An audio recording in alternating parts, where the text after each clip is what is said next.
News के दर्शकों को अमृता का नमस्कार। बिहार हेडलाइंस में आप सबका स्वागत है। आइए एक नजर डालते हैं बिहार के अब तक की प्रमुख खबरों पर।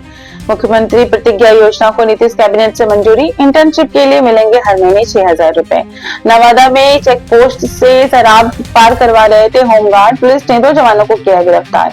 बिहार में ट्रांसफर से असंतुष्ट शिक्षक अब दर्ज करा सकेंगे अपनी शिकायत। ई शिक्षा कोर्स पोर्टल पर खोला विकल्प। पूर्णिया का टॉप 10 इनामी बदमाश कराया। महाराष्ट्र पुलिस का वांछित अपराधी बिचड़ा एसटीएफ के हत्थे। बीपीएससी पीटी की 71वीं परीक्षा के लिए मिले 4.3 लाख आवेदन। सितंबर में होगी परीक्षा। पूरे बिहार में कल आंधी और बिजली को लेकर येलो अलर्ट जारी। 2 जिलों में भारी बारिश की चेतावनी। मधुबनी में डॉक्टर के बेटे के अपहरण की कोशिश नाकाम। बहादुर ड्राइवर ने अकेले भिड़कर बचाई बच्चे की जान। मंत्री संतोष सुमन ने ईडी गठबंधन पर किया हमला, कहा सीमांचल सांप्रदायिक राजनीति की हो रही है कोशिश। दरभंगा में डीटीओ ऑफिस की गाड़ी 30 फीट गहरी खाई में गिरी, एक अधिकारी की मौत। बिहार के मिथिला मखाना को मिला अंतर्राष्ट्रीय पहचान का एचएस कोड। वैश्विक बाजार में बढ़ेगा व्यापार। उद्योग मंत्री नीतीश मिश्रा ने बिहार में स्टार्टअप से नवाचार कार्यों की सराहना की और बिहार को विश्व की सबसे बड़े स्टार्टअप हब के तौर पर स्थापित करने का किया आग्रह। बगहा में गंडक नदी में स्नान के दौरान युवक डूबा। खोजबीन में जुटी एसडीआरएफ की टीम। परिजनों ने अनहोनी की जताई आशंका। नालंदा में चोरों ने मंदिर में गायब किए लाखों के जेवरात। दान पेटी भी लेकर फरार हुए चोर। वैशाली में पत्थरों से बना सबसे ऊंचा स्तूपनुमा बुद्ध सम्यक दर्शन संग्रहालय तैयार, जल्द होगा उद्घाटन। अनशन के दौरान बीपी शुगर लो होने से बिगड़ी रीतलाल यादव की तबीयत। 2 दिन में होंगे डिस्चार्ज। डॉक्टर ने दी हेल्थ अपडेट।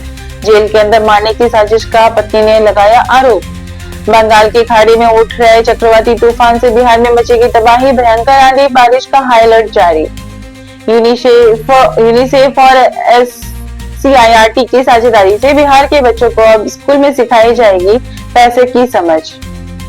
बिहार विधानसभा चुनाव से पहले कई सरकारी विभागों में तबादला प्रक्रिया तेज। 131 सीडीपीओ का हुआ ट्रांसफर। भोजपुर जिले के राजापुर गांव में पहुंचे राज्यपाल आरिफ मोहम्मद खान। पूर्व एमएलसी रणविजय सिंह के पिता की पुण्यतिथि के समारोह में हुए शामिल। बिहार चुनाव से पहले जेडीयू में बहुजन लोकदल का विलय। तरकीब अंसारी ने कहा नीतीश जिंदाबाद। पटना में इंजीनियर सहित 2 और लोगों के फ्लैट से 40 लाख से अधिक की चोरी। गिरोह का मास्टरमाइंड गिरफ्तार। एनटीपीसी बाढ़ की 3री इकाई से बिजली उत्पादन शुरू। बिहार को आज से मिलने लगेगी 383 मेगावाट एक्स्ट्रा बिजली। जुर्माने की राशि न भर पाने की वजह से जेल में बंद कैदियों को जेल से बाहर निकालने में मदद करेगी नीतीश सरकार। गाइडलाइन जारी कर डीएम एसपी को दिया सख्त निर्देश। बिहार विधानसभा चुनाव से पहले केंद्र सरकार ने दी सौगात। एनएच से जुड़े कई प्रोजेक्ट को मिली मंजूरी। पटना की सिटी सेंट्रल मॉल में आतंकियों का आतंक। हमले में एटीएस जवान सहित कई नागरिक घायल। भाजपा ने आरजेडी नेता तेजस्वी यादव को बताया मौलाना। पूछा संविधान कभी पढ़े हैं या नहीं। बिहार के एक और शहर को मिलेगी वंदे भारत की सुविधा। हावड़े वाली ट्रेन की भी नई शेड्यूल जारी।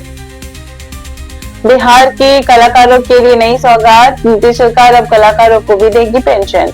प्रदेश के कलाकारों को हर महीने मिलेंगे 3,000 रुपए। कैबिनेट की बैठक में लिया गया अहम फैसला।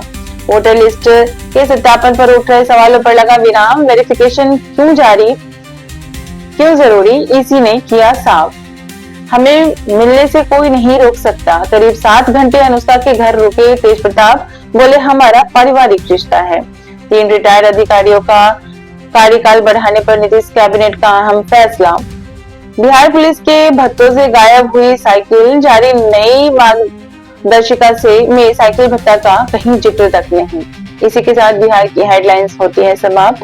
बने रहिए न्यूज़ के साथ। मैं अमृता कल फिर से मिलूंगी आपके साथ। तब तक के लिए नमस्कार।